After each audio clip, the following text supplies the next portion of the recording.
You know where. Right, right, Dave.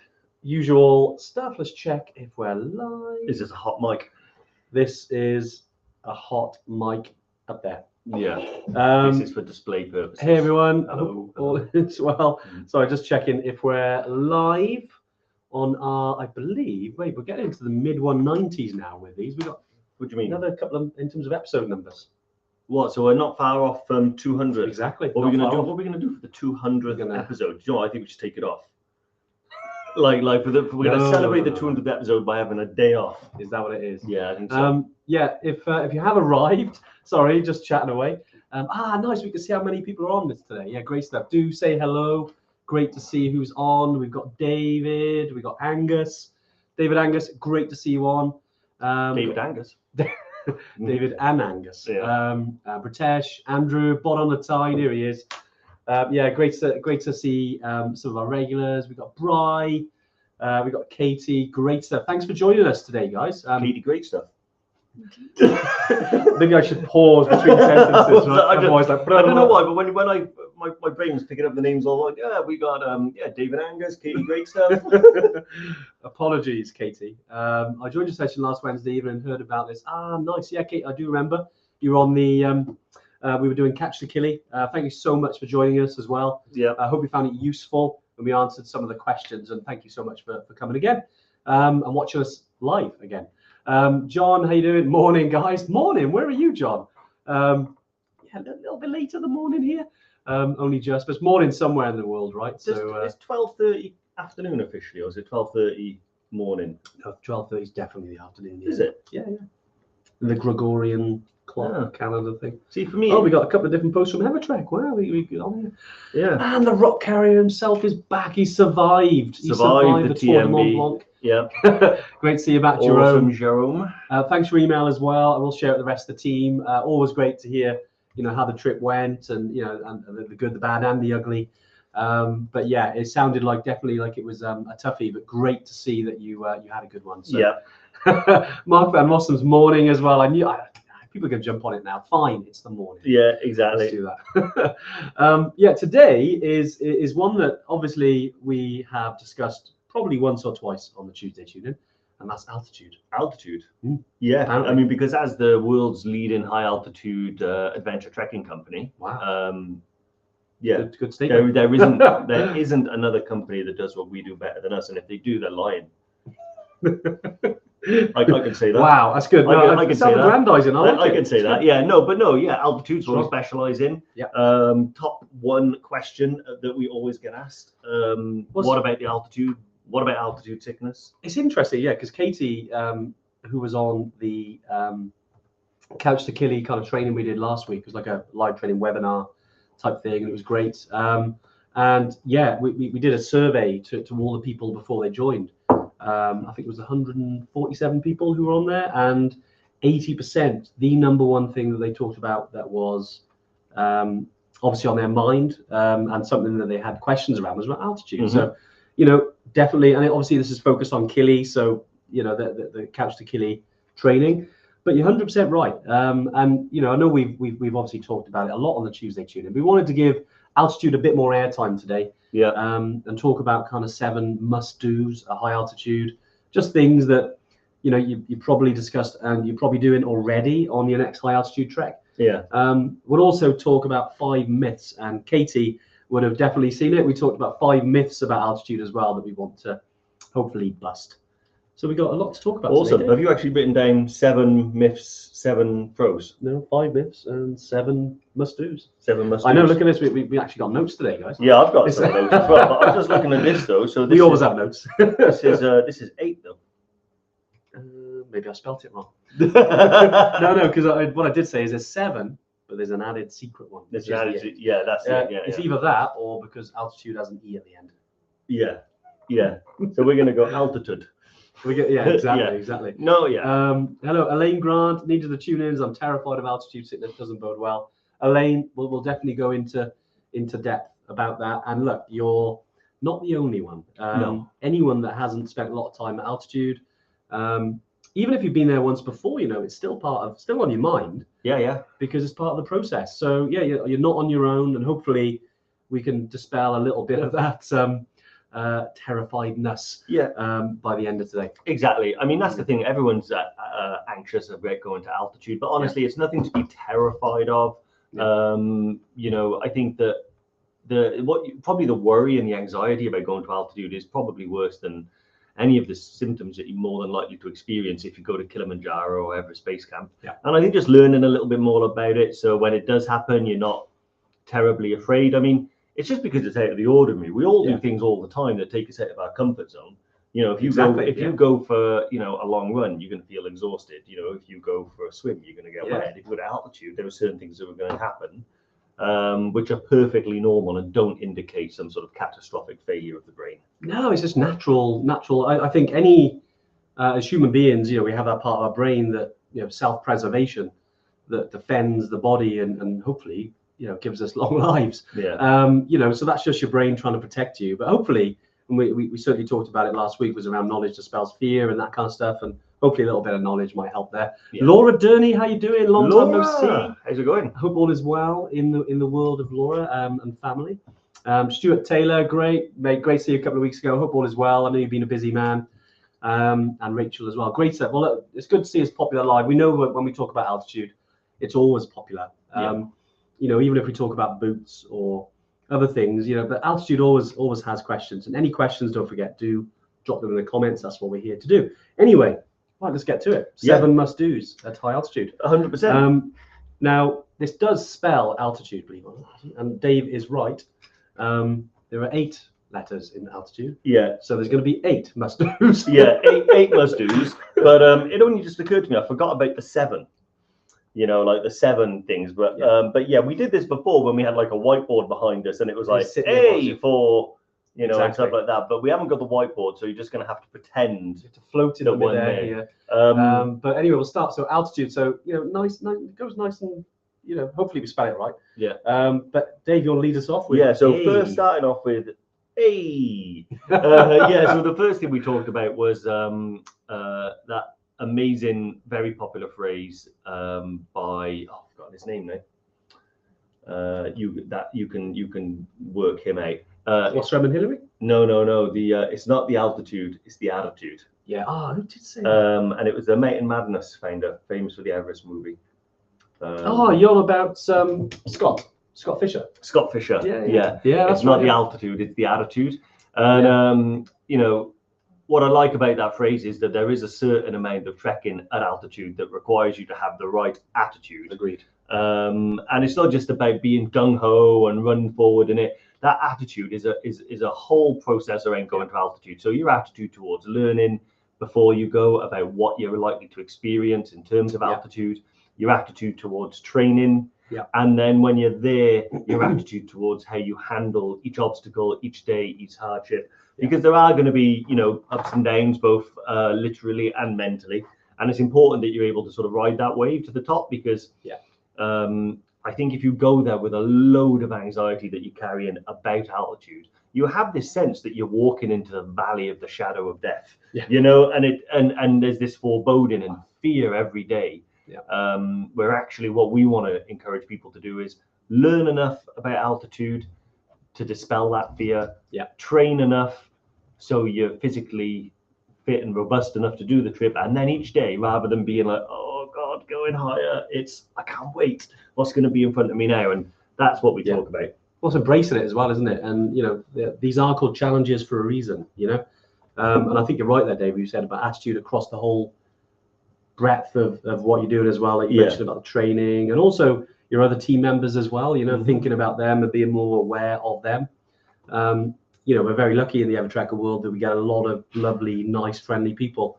There's always banter, there's always, we always have a laugh and stuff, but that attitude is massively important. And people are like, oh, attitude at altitude, does it really matter? But it does, from what we've found, and from the kind of literally thousands of people that have been at high altitude with us, that it does make a difference of how you how you go into a challenge, and how you what you do when you're there. at the end of it, what you look back on and what you remember in terms of the positive stuff. So yeah, it's a really, really important one. But good one. Yeah. Exactly. Yeah. I just saw Elaine's. Made me laugh. Catastrophic failure with the brain is me every moment. That's that's. Well, it's morning, so it's Monday morning somewhere, right? Exactly. Yeah, so true, Dave. I had that oh no moment on a TMB I had driver camp. Exactly. And Jerome, you've been to high altitude many times, and that's still there. We all have those moments. Yeah. You have to dig deep. You have to, it's harder than you perceive it to be, or that you think it is, or that it's been shown to be. And it's always that moment, that attitude, and how you face that is the difference, I think. And I think for me, often as well, I find that the attitude it is probably the hardest thing to get right. And I suppose really we're talking about it's mindset, really, isn't it? It's about having the right mindset. It's a frame of mind. Yeah, because with me, I can have a bantery attitude, and I can I can try and do everything. But what happens to me when I start to check out is I have this internal argument. And the only reason I talk about this is because we did the Glencoe challenge recently. You had one of those moments. And I had one of those moments. But I felt it's strange because it came and went. And I had it, and it was like really driving me nuts. Yeah. And I was just like, I don't really want to do this. Like, I'm just I remember, stuck. Dave. But then one point I remember, and I don't know why, I just left. Yeah. And I was like, this is great. I was like, attitude change. I was just walking, and usually I can pinpoint it to, have I eaten? It makes, hey, mate, what goes on in there in your gut is a lot. It controls a lot of what you do, right? So, yeah, I think you were just, like you said, maybe a bit hangry, maybe you were kind of on we say bonking in terms of like the energy, it's a cycling term, nothing else. And we weren't bonking on the trail. No. I mean, I did, but not in that way. Not in that way. And your energy was depleted so much that it had affected your mental state. Yeah. I think what happened to me as well is it's about the attitude going into the challenge. Yeah. Because I didn't want to do it. But I did make the decision to sign up. And what I should have realized at that point is, no, you don't. There's a great quote from a guy I like on this TV show. You don't half-ass two things, whole-ass one thing. Nice. And I was half-assing, wanting to stay home and wanting to go. I wasn't doing either of them very well. And what I should have done when I did that is, you know what? I've signed up. I was committed and I did finish, but mentally going in the lead up, I should have committed earlier. Really good question from Alex as well, which we will come on to, Alex, but thanks for your question, mate. We'll 100% help. L actually is again, it's one of those intangibles that you can't really measure and you don't know why, but L we put down as luck, because you do need a little bit of luck whenever you're at these things, and you like to control as much as you can, and we'll go into, obviously you've got the speed or pace, and you've got the hydration, so the drinking of water. You can control those two things. You can control so much, but there is some things that you can't. Yeah. And people get unlucky. We were on Toubkal and you were unlucky. You got ill. Yeah, that was great. Your summit. Yeah. We've been out on Everest Base Camp treks, and we've seen people who have got unlucky and have had to turn around a day or two in. Luck does come into it, and anyway, I couldn't think of anything else from an L. I mean, the guys have come up with 100 things. I know. I was going to say, so altitude L. For me as well, when I thought about the luck one, it's funny enough, I'm remembering when we did this before, and I remember the thoughts were going through my head. And luck for me is like, it's two sides to it. One is, yes, everyone can benefit when they do adventure travel from a little bit of luck, be it the weather. It's probably the most obvious one. That's true. We've all been unlucky with the weather on a trip. I went to Everest Base Camp and didn't see anything in September. It was like I could have been in Brecon. It was, that was a wet September, wasn't it? It was quite rare, especially the first few days. It got better as we went on, though. It did get better. We saw Everest, but it was very cloudy. And flights get delayed as well and things like that, particularly if it's luck, that can cause a lot of stress. And I think the other side to that luck, really what it's about is it's rolling with the punches, as well. That's a good point. When luck doesn't go your way, how do you respond to it? Because there's two sides to it, good luck and bad luck. When you get good luck, everything's easy, right? That's a gift. When bad luck, that's a challenge. And how do you overcome that whilst you're on the trip is quite important. Exactly. Hey Josh, nice to see you on as well. Great to see some, it's good, some new faces and some familiar I know, faces yeah. as well. It's always great. I'm liking these ones that are popping up. I don't think we've heard too much from Elaine before, or Rachel. I know, it's great. Rachel's been around for a while. Not to denigrate our our long time members, but it's great to put some new blood. Tea. So for tea, we've gone with time/pace. Some of these we've had to shoehorn in a little bit. Not necessarily because we couldn't think of anything else for tea, but because there is 2 T's and we want to get the things we want to talk about. But one of the most important things, is time and pace. And going back to, I've forgotten her name already. There's me saying it's great. Elaine again. Elaine, being terrified of altitude sickness. Well, one of the things that we do in order to mitigate that is that we take our time when gaining altitude. So time/pace is very important. We need to take our time. We're not in a rush. We're going to cover 3 miles in probably the time it would take you to normally do 5. And we're going to take in the sights, sounds and smells of the Himalaya or the mountain in Africa or South America, wherever you are, so we can get safe.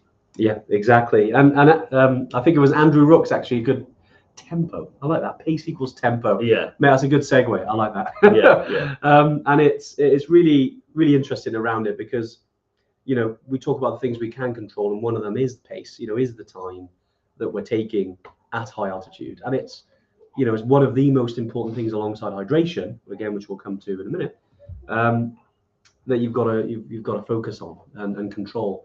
We obviously don't want to take the fun out of this stuff. You want to get out there and enjoy it, but at altitude you need to take a few things seriously, and one of them is speed, and one of them is hydration.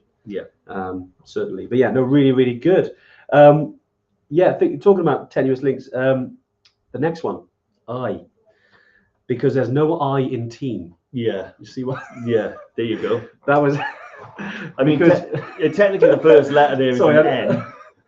That makes me laugh. It was when I was looking at these and I was like, wow, we were really struggling creatively. I was going to say, we wanted to bring it back, but it's so true that in a team, and whenever you're at altitude, you work as a team. That's the most important thing. You get there in the end. You get there in the end, right? Yeah.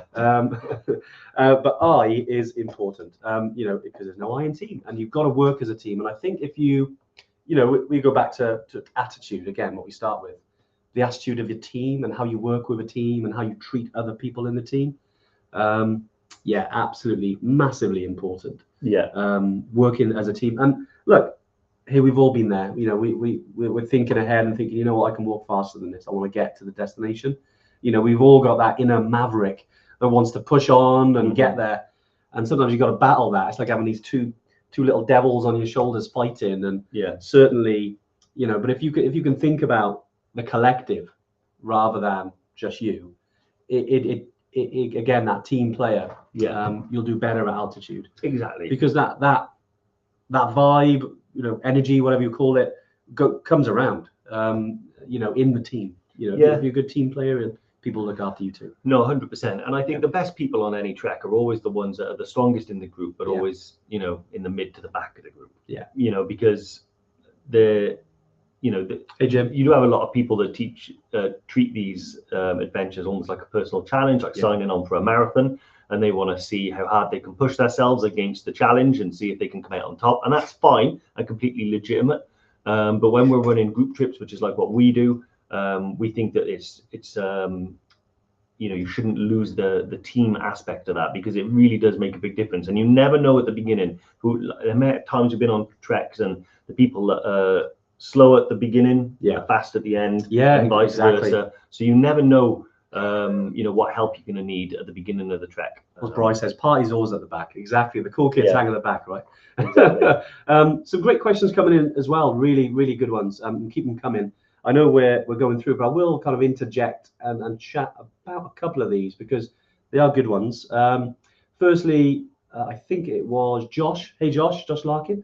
Altitude with asthma. Any tips? Josh, we've so I'm an asthmatic myself. I know a lot of EverTrekkers who have been to high altitude. Certainly, when it comes to breathing, it's exactly the same. You treat it exactly the same at high altitude. You need a pump. high altitude, I probably need it now, that you do at sea level. So you treat the same with the meds, the same with how you limit the impact. Like it depends what triggers your asthma, whether that's the cold, dust, whatever it is, allergies. You treat that the same. So something that helps altitude is if it is pace, if it is something like dust, allergies and that kind of stuff that sets it off, or cold, you can wear a buff over your mouth that'll help. We do I've done lives all about asthma. Definitely have a look at it because it's a whole big thing. But just know that a lot of EverTrekkers have got asthma and have trekked at high altitude and been perfectly fine. It's just you just manage it the same as you do at sea level, and you'll be 100% fine. There's some science around it actually, because you're used to dealing with low oxygen anyway, or less going in. There's some science behind it somewhere out there. I'll have to dig it out. Around asthmatics do okay at altitude. It was something that was on my mind before I went to Everest Base Camp first time, kind of just over 8 years ago, and it was something I was really worried about. But there was nothing like this. I couldn't ask anyone. A quick Google, and it was something on my mind. But I realised actually I can function perfectly fine. The same as anyone else. When it gets steeper, you slow down and you breathe more.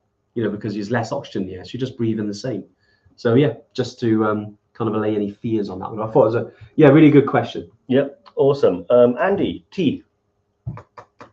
Trekking. Tea is for trekking, and obviously that's what we're doing when we're out there. I'm sure there's others with tea. There's a lot of teas out there. The reason why I threw you there is because I was like, what's the topic on trekking? Especially with trekking. Just to be out there trekking.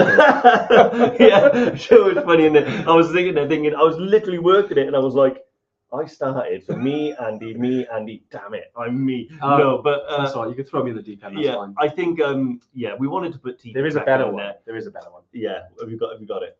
Taking pictures. What about altitude?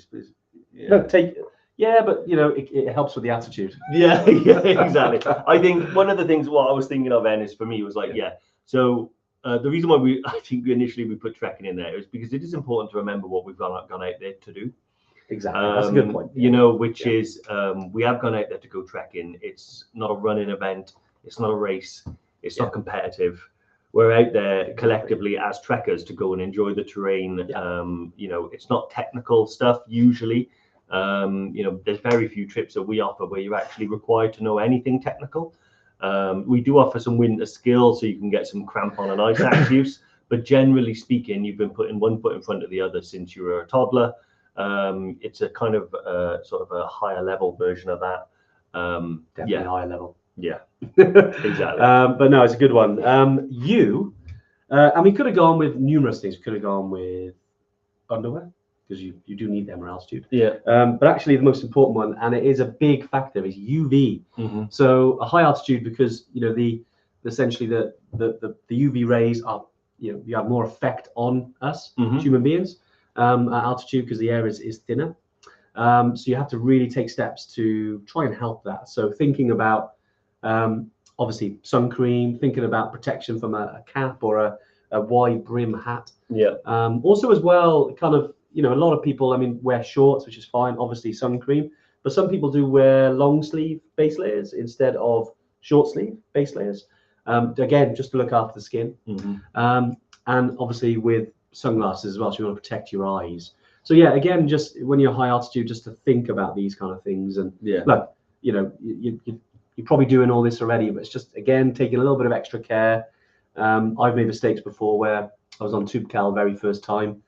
I didn't put sun cream on my lips and they blistered and they got really horrible because I got sunburn on my lips. You just forget about it, and I wasn't consciously thinking about it. But now I know, don't want that to happen again. I'll be making sure I've got some lip protection. The new game was then to make you laugh.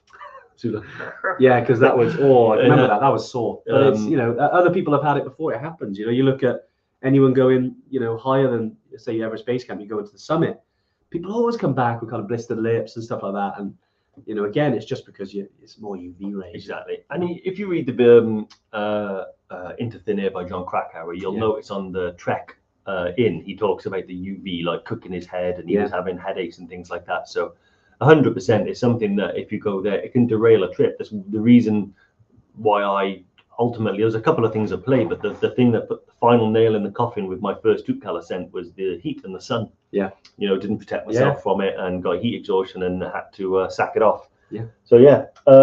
D. Nice easy one. Hey, drinking. Drinking. Yeah. So obviously there's no H, so we couldn't do hydrate, but you know we don't have to be too technical about this. Yeah. Hey, we've got no I in team. Exactly. We can go anywhere. Exactly. Like I said, we'll shoehorn a couple in just to make it happen. But this is probably one of the most important ones, alongside sort of pace and things like that, is making sure that you have adequate hydration whilst you're at high altitude. I think the moment people stop drinking, they stop acclimatizing. And that's why people, you know, get really, really unstuck and headaches and nausea and things like that. It's one of the challenges because we not only have to replace the water that we've lost through exercise, but we need to have extra in our system to help with the acclimatization process. So generally speaking, at altitude, you want to be circa 4 liters a day, sort of. Yeah, exactly. You know, twice the amount that you would normally have at sea level. Now, if you have, me, I'd probably generally get close to about 5 liters a day. Yeah, you do sweat because, a lot. Yeah, because of how much I'm sweating if I'm working in hot weather. I know for a fact that I get I get the same hydration headache. And I think, oh, wow, okay, hydration pills, neck a liter of water, and then very quickly it goes away. So yeah, it's super, super important to stay hydrated. Yeah, and whilst we're talking about water and hydration and things like that, I know a few people have asked around water and that kind of stuff. One big thing though, because I can see there's some comments off the back of it. I think Andy has asked, went to the altitude center, didn't have great personal test results. Anyone hired a machine from them for a month? If so, do they think it was worth it? So yeah, there's a couple of things here. And I know there's some comments off the back of it. I think from Katie mentions about that as well, around, you know, how would you feel about if you had bad results? And one thing I've always been conscious of when with any kind of test like this is that you've got to remember that is your body at that time. Now, you might not be hydrated. You might, I don't know, you might be carrying something, viral infection, whatever it is. Your body kind of changes. Your test then doesn't mean that's what's going to be your altitude. It's something, we had this conversation with the guys at the altitude center recently, and it's interesting. It's true. There's because I remember there was I think it was a university in Glasgow who were doing a test about 7 years ago, and I specifically asked them because they approached us and said, we're doing a survey of people at high altitude, and I asked them, I said, but what state are they in when you're doing that test to make it a fair test? They couldn't answer it because you obviously knowing altitude and how it works, you're essentially acclimatize and your body adjusts, and it's different anytime, and every time is the first time essentially. You know, we've talked about this many times. So when you're doing those tests, your body is at certain, you know, have you only drunk half a liter that day? Maybe the day before, were you not drinking enough water? There's so many factors. So I think useful, very useful from a point to see how, you know, your body does react, and you can see how it kind of works. Yeah. But I try and not let it affect you up here, because that's the biggest thing. Yeah. You know, you don't need to do that to go to high altitude. I'd say 99% of our customers don't do that before they go high altitude. Yeah. You know, it's that, you know, that being said, I love the altitude center we do here. They're one of our partners. You know, and it's not to poo-poo the tests. It's just to show you that there's another way to think about this. Exactly. You know, and just because the test might not be what you're aiming for, I know if I went there now, you know, I've had a few beers over the weekend. I was at the in Scotland for the Open watching the golf. I know my body isn't probably as hydrated as it should be. I've got some water now. But you know, there's definitely stages where your body will react differently. You know, it could be worth doing another test and think, right, if I nail the water for a few days, then do the test.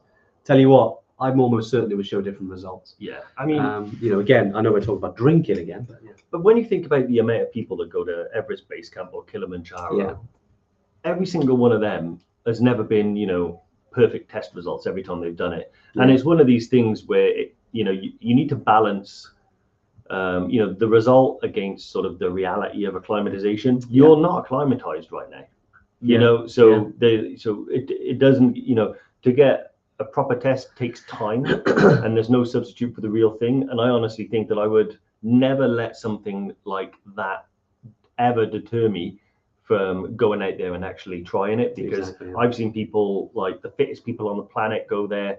They've had excellent results. They're super fit and they struggle. Mhm. And I've seen people roll off the sofa. They probably had poor results and they've taken it and they've been absolutely fine. Altitude acclimatization is personal for everyone. Yeah, exactly. But it's good. Really good point though, and thanks for sharing, Andy. Yeah, it's always good to see, because the other day we know a lot of EverTrekkers do go there. It's great, and it's honestly, we've been there. It's fab. Love it. Absolutely great place. But yeah, with the altitude itself, if you're not pre-acclimatizing, because you mentioned around you can get machines and you can do it at home. Yeah, they will help. Certainly. I mean, obviously, you check with a partner first. Make sure you can have a tent on your bed for a month. Yeah. There are different versions, but yeah, it's one of those things. Hey, we always go through these. All of us, every person that hasn't been to altitude before and goes there for the first time, these things are always on our mind. Yeah, 100%. Right, just to finish off altitude, the last one. Do you want me to do it? Yes, it's your one, isn't it? Yeah, this is your one. So this is altitude. E, environment, one of the most important things. So we're always, as sustainable trekkers, always thinking about the environment, and that's also including the people as well. So not just the land, but making sure that wherever you go, you're leaving as little impact as possible. And I know a lot of EverTrekkers are kind of involved in this and get involved in certain things where, depending on where they are, whether that's on Kili or on track like Everest Base Camp, Machu Picchu, whatever it is. Yeah. The people who want to help, especially the local communities, and don't forget, just by going on these trips, you are helping the communities there. You are, just by traveling there, you're bringing so much to the economy of that place. And a lot of the places we do these treks, they are, a lot of them are third world countries. So it's good that you're going there, but it's just worth having that in the back of your mind around the environment, especially at altitude, because it's hard to think about everything when you're suffering. Yeah. But it's just thinking that little bit, so you're not, and I know people don't do this. We're here, throwing litter, or if you can. I mean, there are some places you have to do this, but limiting buying plastic bottles, that kind of stuff. Yeah, 100%. Yeah. So just diving into some cues now. Yeah. So I've just spotted one. I'll go from. Actually, I'm gonna go from one. Yeah, I got. So I just read the same Alex one twice is why. I saw that. Yeah. So there's one from Alex that says, I'm bringing 2 1-litre bottles with me, but you're concerned you'll run out of water whilst trekking. Is there always a water supply? Yes. So if you start the day with sort of 2 litres, that's more than enough to get you to a lunch stop. So on almost all of our treks, we always stop for some food and a refill. So yeah, there's never any worry about running out of water. In fact, annoyingly, I've probably carried more water than I haven't drunk. Yeah. than ever ran out. Yeah. And if you do run out as well, usually so something unusual happens and you find yourself without water, you've got your guides there. Yeah. Okay, so you speak to the guide and the guide will sort you out and make sure that he can get you enough to drink. That's what they're about. That's what they're there for, is to look after you. Good question, Alex. Yeah, it's certainly, because like you said, water, and we bang on about it. I know we sound like a broken record. Just that 9 times out of 10, anyone that has altitude issues is related to hydration or pace. Yeah, it's one of those 2. Just bouncing on from that as well, I'll catch this one. Yeah. Alison says, do you find you drink more if you use a bladder or a bottle? Yeah. I 100% drink more if I use a bladder, partly because I can drink on the go, and it's annoying to have to stop, get my bottle out, drink it, try and reach it, ask someone else to put it back. It's kind of. You're right, actually. It does. As much as you want to use the bladder, it's. Yeah. So I think I'd much prefer using the bladder, and the bladders now that you get, like, so if you get the Osprey one, you can get 1.5 litre, 2.5 litre, or 3 litre. Yeah, some of them. That's it. Yeah, and they've got marks on them as well, so you can you don't have to use all 3 litres. You can fill it up to 2, and then when it's empty, okay, I've had 2 litres. Yeah, that's generally why I like to use them. I do bring a bottle, and I used a bottle on the Glencoe Challenge because I didn't want to carry too much water with me, and that's a problem I usually have sometimes. Is I've ran out a few times on UK trips in the summer, where and as a result, then I start to think I'll bring my bottle with me just in case, like, I need to refill. But actually, I think I'd 100% drink more of the bladder. But each to their own. Some people don't like the taste, but I always put a bit of squash or hydration tablet in there or something like that, and then you don't even notice the plasticky. Exactly. Wendy mentions there, like, I go for my highest in September, I head to Kili. Good luck for the trip, Wendy. Not long now. So exciting, isn't it? It's literally a matter of weeks now. So yeah, it must be really exciting. Good question as well from Simon. Usual daily temps on EverTrek. Does water freeze? Yeah, good point. So depending on the time of year that you go, so say you're in September, October, it's quite warm during the day. Easily 15-20 degrees during the day. That being said, early mornings, late at night, especially on the way to EBC when you go in to Kilimanjaro, we usually do that for the sunrise. Sometimes, depending on weather and depending on the group we sometimes do it after EBC for the sunset. Majority of the time, though, it is for sunrise. And yeah, it's always the same then. You fill your water up and it freezes. Yeah. So you just carry an extra weight then.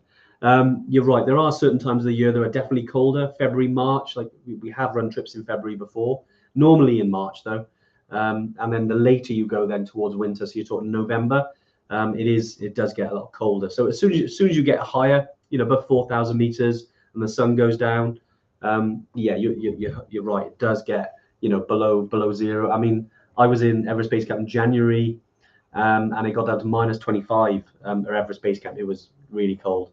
Doesn't quite get to that level, I'd say in April, May, September, and October. The other times, there's always a potential for it to go really low. But obviously, that's why we recommend certain equipment and certain sleeping bags, down jackets, etc. But yeah, you're right with the water, which is part of the challenge. You're trying to drink and then it's frozen. Yeah. But majority of the time during the day that you are hiking, unless it's rare, it'll be perfectly fine. Or you can just chuck it in your bag and keep it that way. Awesome.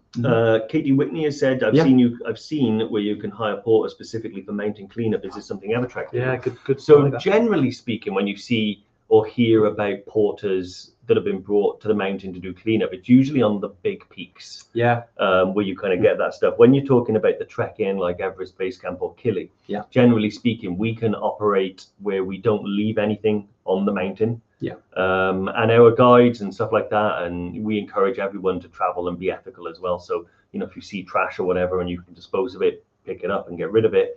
But one of the things we do, so on Everest Base Camp, we've introduced water purifying filters.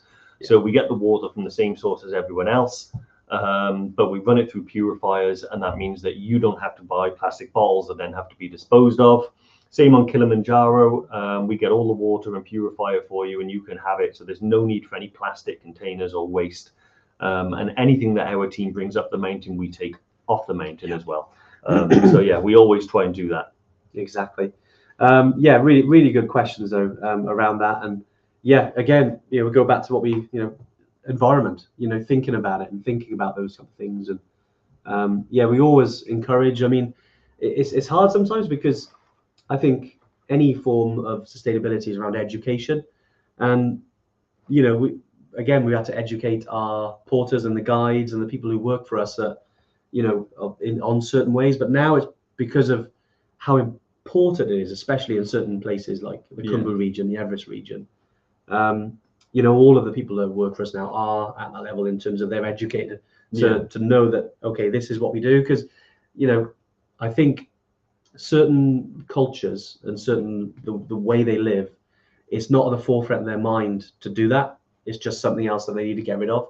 And you used to find like giant kind of pits beyond the villages full of rubbish, and they used to burn it. You still see it sometimes now because it's not perfect, but they're certainly getting better with certain things like you mentioned there, and Sagarmatha next kind of bringing it to the fore really, which is just above Namche. So 2 days in, you'll reach a place called Namche Bazaar, and above that, where you go to Everest View Hotel for your acclimatization hike, you'll see quite big building called Sagarmatha next, and that's where they've used rubbish essentially and created art out of it to bring awareness around the environment and sustainability.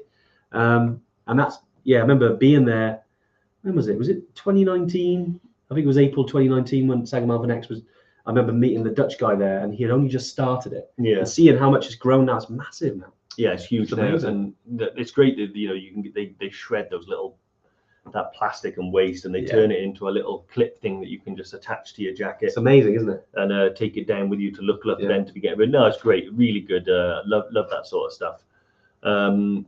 Yeah, lots of stuff coming in about water and bladders as well. So about hydration, see? Yeah, it is. I think honestly, if it's cold weather, I learned that lesson on Toubkal when I carried 3 kilos of ice to the summit and back down with me. Yeah. It's very rare that it freezes in the actual bladder. Yeah. So before now, I remember once I was dying for a drink and my tube froze. So I just kind of got my bladder out and kind of like dragged it out that way. But what you can do is put it in a bottle, wrap the bottle in like a fleece or something, and then just like stuff that in your bag. Yeah. And yeah, in that scenario, I think a bottle is more bulletproof. But yeah, good point. Yeah, Scott. Hi guys, Killy in a few weeks. Bit bored today. Going to have first pack. Brilliant. That is organised. Yeah. Some of us leave it to the day before, don't we, Dave? Yeah. Well, to be honest, the first time I did EBC, I was like 2 weeks out.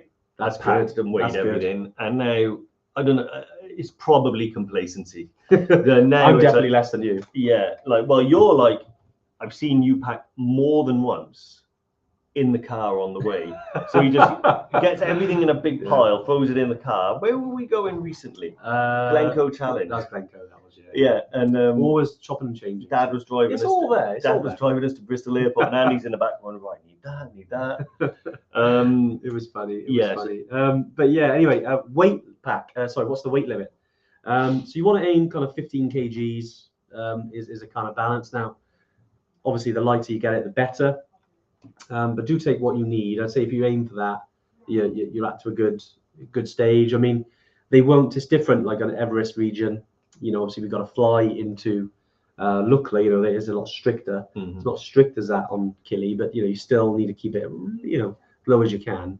Obviously, people have got to carry it, but yeah, I'd say 15 kgs would be a good one if you were to target. Exactly. Yeah. I mean, everything in there. It's funny that like. I've spoken to so many people that say this is wrong. You can't do it with 15 kilos. It can't be done. And yet we take a couple thousand people a year that all get it under 15 kilos. So it can be done. I think where that comes from is a worry about leaving something back that you're really going to wish you had. But that's an element for me, at least, of overthinking when I did it. Was I bought 2 fleeces, one in case it's really cold and one in case it's not quite as cold but still a bit cold. Yeah. And I was like, just pick one. It doesn't matter, That's a good point. Exactly. Then you save space and all the snacks and stuff. I tend to get most of my stuff. I'll take a few things with me from home that I think I can't get, but Snickers and all that stuff. I'll get it in Backding or Namshi or something like that. Yeah. There's nothing to worry about. Or Lukla, sorry, there's loads there. I like Wendy's comment there. 55, 5th high altitude hikes, not worried about anything, just go with the flow. Love these adventures so much. Yeah. Love the attitude, mate. That is peak altitude there. Peak attitude. Yeah. 100%. That's it. Peak attitude. Just going with the flow is great. I mean, it's one of those terms that kind of, it's not a get out of jail free clause. It's not to say, it doesn't matter that's gone catastrophically wrong and your leg snapped. Just go with the flow. It's like, no. What we mean is, when you do adventure travel, nothing ever goes to plan. Nothing ever happens on time. There's always a couple of changes of plans here and there for good of yourself, for the good of the group, for the weather. And that's why we do adventure travel. You are taking on a trip where the script isn't handed to you at the beginning. You have an itinerary, but what's going to happen day to day is completely unknown. Yeah. And that's why it's an adventure. Like, even though we provide guides and look after you guys very well, it's what I love about these trips. What goes on between the days? Yeah. Well, I can tell you you're going to see this tree, that shrine, that temple, but I can't tell you what you're going to experience, and that's what I love about it. Love it. I love what Jerome says there. We pack our fears in our rucksack. That's quite interesting, isn't it? It's true, isn't it? Yeah, all the things that you try to protect yourself from. Yeah, it's brilliant. All part of the adventure. Exactly, Marky V. It's on the wall in that room over there. It says all part of the journey. It's all about the journey. It's all about the journey. Jesus, I know, I got it wrong. Yeah. It's because you need to start switching it on. We're saving electric at the moment. Well, they are in there. I'm like, get it on, bright. Yeah, but what it is, we'll walk in a room and then Andy's usually like, what's going on? Exactly. Bablo as well. Looking forward to EBC this September. Yeah, amazing. Not long at all. A couple of things then before we kind of finish today. So I know we talked about the 7 must-dos, but I want to finish these myths. Oh, These yeah. 5 myths. Mhm. We did them on the Couch to Kili, and I thought it'd be really good just to bring them, see where people are at. But anyway, they're essentially some myths that people might have some thoughts. And to be honest, we might have already discussed some of them. And it's always good to kind of bring them up, and because these might be on your mind. Yeah. The first one probably isn't, but it came up the other day, and I thought, well, let's use it again. So I'll go through them, Dave. Yeah. And then we'll talk about whether they're myth or they're true, and then we'll discuss. Hit me. So this one is, your brain could explode at high altitude. Is it myth or is it reality? I'm going to go with myth, despite how it feels sometimes. Exactly, it is. Yeah, 100%. So although sometimes when your body is acclimatizing, there are certain processes of the body. Lots of it is the way essentially that your body is trying to increase the amount of red blood cells in your blood. Yeah. So it does a few things like that, but there is some other effects where there's some swelling going on, especially if you're not acclimatizing so well, and that can mean that you get what they call HACE, which is high altitude cerebral edema, and that means that essentially your brain is swelling a little bit essentially. Mm-hmm. So that's where there's a little bit of fear come around that. Now on a 2-week trek, that's very rare. Again, we go back to luck. It's very rare that will happen, but it can happen. You'd have to be so unlucky, and usually it's on our trips. It's the result of some sort of unknown pre-existing condition. Exactly. Isn't it? Like it's not. And you wouldn't get to that stage. Yeah. It's very different. It's what we tell our clients every time we go. Brilliant. Here the second one. Yeah. Is breathing at high altitude is more difficult. Breathing at altitude is more difficult. Would you say it's true, or I would say, based on my experience, that's a myth. Yeah, true. And why do you think that is then? So I think, well, so the science behind why there's less oxygen at altitude, and I think what happens here is people are perhaps used to trying those masks or breathing through a straw to get less oxygen into their body, and then you immediately think that that's logical to think it's what it's going to be like when you're up there. Actually, it's not true. What happens is the air pressure as you get higher is less. Yeah. So the oxygen particles in the air are all further apart. Yeah. So you breathe in the same amount of volume of air, but there's less oxygen in that air. Yeah. If that makes sense. So as I'm sitting, if you were sat down at rest, it's a deep breath, Dave. That's good. Then we could talk like this. We could talk. That's true. Me and Andy could have a conversation. We have done a podcast on the summit of Kilimanjaro. Yeah. 5,895 meters, and we've had a conversation like this. Yeah. And we didn't sound too out of breath. There's a few swear words then. It was Probably because we're so tired. I think it was because it was cold. It was tired, and then you're up there, and then you see Andy like waving me over. I'm like, oh, what's going on here? He's like, dig. Puts the mic on me. Like, why not? Yeah, Andy's always on it. But yeah, that's why I think it's not because you're actually breathing in less. Even the volume is the same, but there's less oxygen in that volume that you breathe. Exactly, but it's natural to think that because breathing does feel harder. It does feel like it is because you're exerting yourself faster. Yeah. But it is the same. That's why I talked to some asthmatics at altitude and around. Is it different? And it is definitely because your body wants as much oxygen as possible. It's trying to get it in. The normal breathing is fine, is the same. But you're right. Andrew mentions there as well, like sleep apnea. There are some processes the body does do that, on occasions, which can be quite scary, especially when you're sleeping and you're like, because your body is that's a good thing. That means it's telling your body to give me some more oxygen, essentially. So it's a good thing you're waking up. Apparently doing that. Diamox helps with it as well. Yeah, so if you do have sleep apnea as an existing condition, or you get, even if you haven't got it, like Andy said, at altitude, you can get that, wake up gasping. Diamox get it at sea level sometimes. Yeah, Diamox is really good at sort of helping with that. So it might be something to consider, obviously, with your doctor's advice. Definitely. Third one, altitude masks work. Are we talking about the ones you buy from Amazon and you strap on? Myth. Yeah, exactly. We get some questions around that, and around, because especially historically they were advertised as altitude masks. Not so much anymore. They're not allowed to. They have to change it. But yeah, we still see the odd, people looking like Bane off Batman, and they've got it on there. But and from what we found, they're not. they shouldn't be called, and the reason why they had to change, altitude marks, because they don't do anything to do with altitude. It does exercise your pulmonary muscles, so your diaphragm and the muscles in your lungs, in and around your lungs. So it does help there, but not altitude. So it's just something to be aware of. Yeah, interesting. I read that, or maybe it was James from the Altitude Centre that told me that whilst it does work that, the process, but because you have less impact from your training whilst you're wearing one, like the benefits are not as much as if you'd have just trained without one and got the full benefit of the training. So although it does, I don't know anyone that stood in Everest and gone, I've got there because my intercostal muscles are like Arnie. But this one, worrying about altitude. If I worry about altitude, will it get worse? True or false? I would say, in my experience, I would say it's probably true.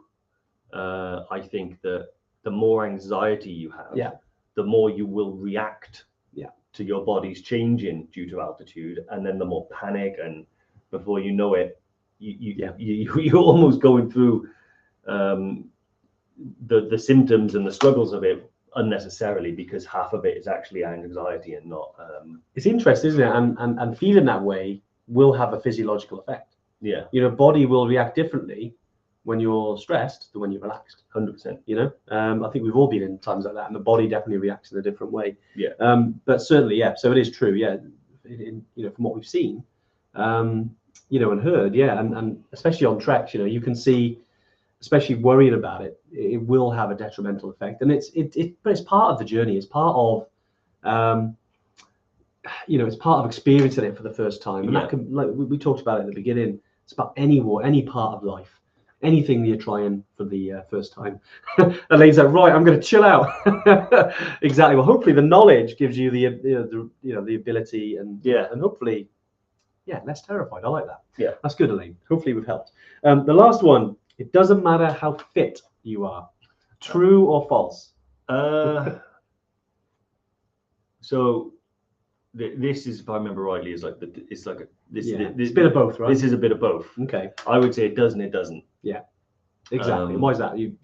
I would say because 100% the fitter you are, the better you will perform whilst you're at altitude. Yeah. So the more you exert yourself, so if you arrive really unfit for a trek at altitude and you're going to exert yourself more every day, you're going to have less recovery time. Your sleep's going to be more interrupted, and then you're going to start each day a little bit more depleted. However, I would also argue that anybody can be affected by altitude. And just because you are unfit doesn't mean that you can't go and still have an awesome experience. Exactly. So it's a personal thing. And I would say, I think you need to train as best as you can. Yeah. Get as healthy as you can and go there with that confidence. Don't compare yourself to the next person who's just ran a marathon and think that because of that, they're going to fly to EBC or to the top of Kili and you're not going to be able to do it. Yeah. It's not as straightforward as that, It's not as linear as that. Yeah. Exactly. I mean, a lot of it is mental as well. Yeah. And I've seen some really fit people go on treks and not be able to cope with the sort of the stresses. Yeah. They go too quick, they don't drink enough, and then the other stuff they don't exactly do. And it starts to unravel a little bit. And I've seen other people go, not that fit, probably couldn't run 5k, but does all right in the hills, and they're so mentally robust. Now that doesn't mean we go ahead ignorantly. We still have to react if we need to react to problems, but at the same time they've got the right attitude. Exactly. Because it is double-edged sword, because obviously for us, and outwardly we want everyone to certainly put in as much training as you can, and like you said, the fitter Bryce says there is something we repeat over and over again. You will enjoy it more. Like Dave said, you will you won't be so tired at the end of the day. But it is important to note, and is why there's a bit of truth and a bit of myth in there, is that we've seen people who literally got off the couch and got to Summit of Kili and Everest Base Camp. They struggled the whole way. Let's just put that in there. And to be honest, the first time I went to Everest Base Camp, I was nowhere near fit enough, but I got there. Yeah. The 4 times after that, I went back. I was definitely fitter, and I enjoyed it a lot more. And I got to see and just interact with different things. So yeah, massively makes a difference. I did it the opposite way. First time I went, I felt like I was training like I was going into space, and then each time then I've trained a little less. Good question from Ian as well. As you age, will altitude affect you more? There's some science around it, but just to hopefully put your mind at ease, Ian, when it comes to your age, it doesn't really matter to an extent. As in, we've had people in their 60s and 70s, mid 70s reach places like Everest Base Camp, Summit of Kili, Machu Picchu. A lot of it sometimes goes to mentally. You've obviously been through a longer journey than everyone else, got more experience. That adds a lot to this. But again, age doesn't matter in terms of the altitude as such. I think recovery is harder. We find a lot of people in like 60s and 70s, they might feel sore the day after, or the knees will be affected. So physically, you'll feel it more than probably someone a lot younger than you. But it doesn't mean that the altitude will affect you anymore very differently. And also, I think the sometimes with age comes experience. Yeah, it counts for a lot. It counts for a lot, and a lot of these older gentlemen like Jerome actually had his 82nd birthday in Tour de Mont Blanc. And I think he'll tell you that, the need to compete with these young bucks who are racing up the mountain is just completely gone. You're there for your own experience, So I often find that I went to base camp with a guy who was 74, so quite a bit younger than Jerome, but he still, he did it quite well. So yeah, it's good. Top level banter. Yeah, top level banter. He'll be shouting at you now. What precautions should type 2 diabetic take for EBC? Yeah, that's a good question, really good question. So again, the same as you'd manage it at sea level. So you want to make sure that, if you're EBC actually. Yeah, sorry, mate, I got it wrong. Sorry about that. Yeah, when it comes to managing it, you manage it the same. So if you do carry insulin with you, then great, bring it. If it's kind of diet controlled, which I think with type 2 is type 2's diet, isn't it? It's diet controlled, then certainly. We want to make sure that we've got all the, you just give us as much information you can about how we can help that and manage that for you. And then we can get the guides there to facilitate and help.